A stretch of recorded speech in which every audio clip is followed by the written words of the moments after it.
I'm back at Universal Studios to check up on the park, mainly the Secret Life of Pets project and the Nintendo project. So how about you and I dive right in?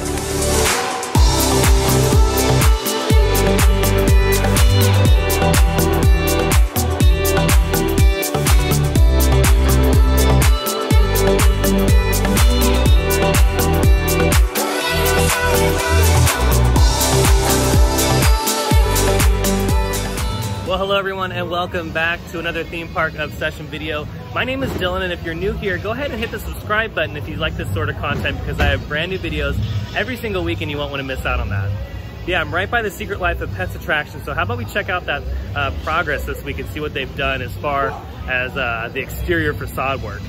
Yeah, see what's cool right here on the exterior is you can see through the tarps here. They have a lot of it pulled back. They might be getting ready to take down the scaffolding very, very soon, but you can see some of the detail right here in the brickwork.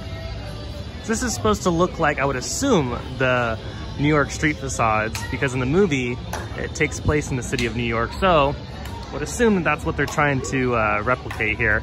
But it looks great, at least what we can see through the scrims.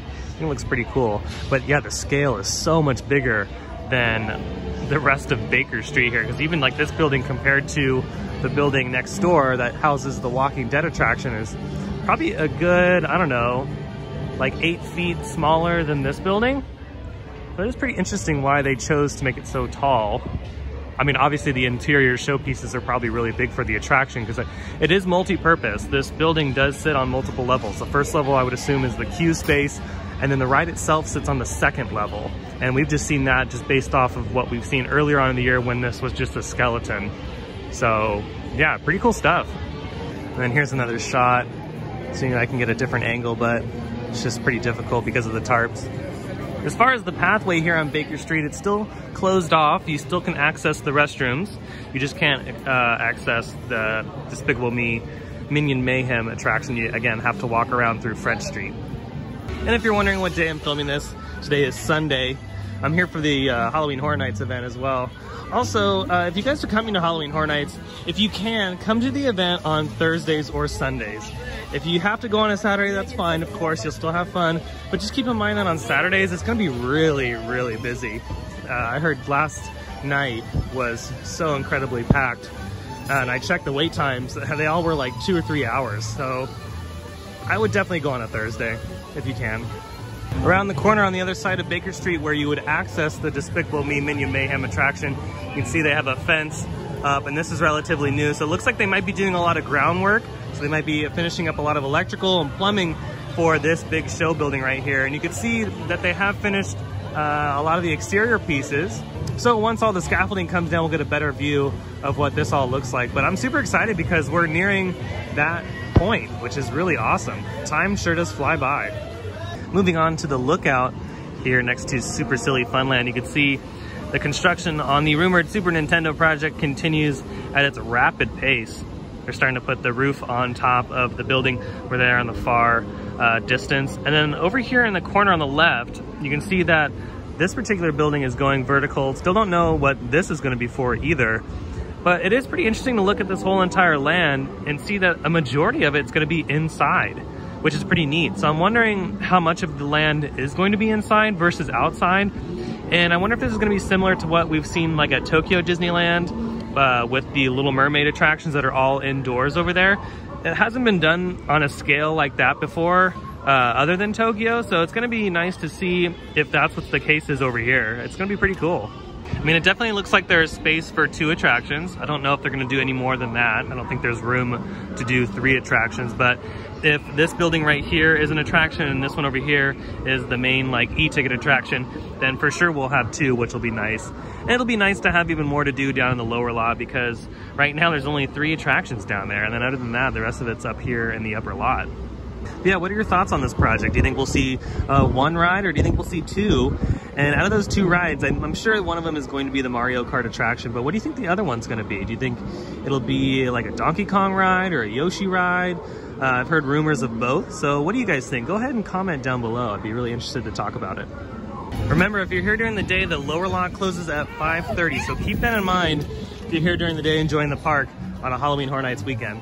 As we look at the project down in the lower lot from a different perspective, you know what's even scarier than Halloween Horror Nights is the fact that the holidays at the Disneyland Resort start in a month. That is crazy to think that all that starts up in just a month. Insane how fast time flies. But again, here's another perspective of the Nintendo project happening downstairs. You can see here, like, this looks to be where the entrance to the land is going to be. So you'll walk in here and maybe the entrance to the ride will be over here. And then whatever this is going to be over here will be another entrance and exit point. But yeah, there's really not a lot of walking space if you compare it to other lands in the park and at other theme parks. So yeah, I'm kind of leaning more towards that this is going to be an experience indoors. So down here next to Transformers, we can get a little better view of the project itself. And again, the scale on this is just incredible. I mean, and it's, again, I say this every time I do these videos, it's crazy how fast they were able to put the structural steel up on this entire building. And again, it's going to be multi-purpose, as we can see. There's 2 different levels, so I don't know if that second level is going to be used for the attraction, which, judging by the size difference, you can kind of see that it might be used for the attraction as well, similar to how Transformers is built.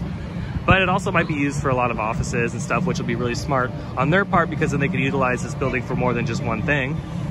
But yeah, huge building going on. You can see off in the distance over here the other structure that's being built for the other mystery project that we just don't know what it's going to be. Again, just looking at it from this perspective, you can kind of tell that a lot of this is going to be an indoor experience and not a mainly outdoor experience. So like something that we're used to like at Disney or something like that, or even the other lands here at the park. So yeah, I mean, these are huge buildings. And look who joined me, by the way. Ran into JP Land 21. I've never been on the channel. I know, now you're on the channel. I'll leave his channel down in the description below. So go ahead and check his stuff out, because he has Universal Studios updates all the time as well, and he has really great stuff. So be sure to check him out. But yeah, this scale down here is really trippy, and it's just so interesting to talk about it, because it's just, I don't know exactly how this is going to be laid out. And I should look at the Japan project and see if there's some similarities on this land to maybe this project, but yeah, I don't know. Again, comment down below if you guys are you know more information than I do, because this is just such a fun project to watch. I'm so excited to see this progress over the next couple years. What we're hearing is that Japan confirmed their Yoshi Adventure ride. I don't know if we're getting it here, but what I'm hearing is they're using the same concept for the Secret Life of Pets attraction.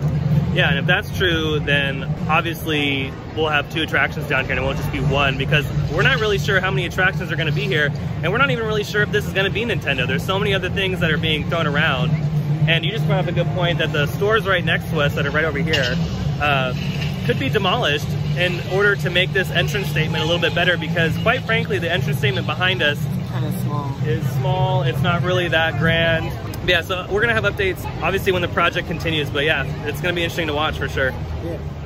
All right, well, that's gonna do it for today's little quick Universal Studios video. I hope you enjoyed it. If you did, go ahead and hit that like button. And if you're new to the channel and you like these kind of updates, go ahead and hit the subscribe button, because I have brand new videos every single week and you won't want to miss out on that.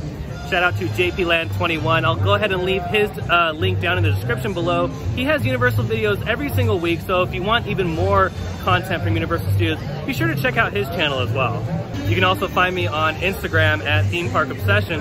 But other than that, I hope you have a beautiful day, and I'll see you next time in the parks. Bye. We'll be right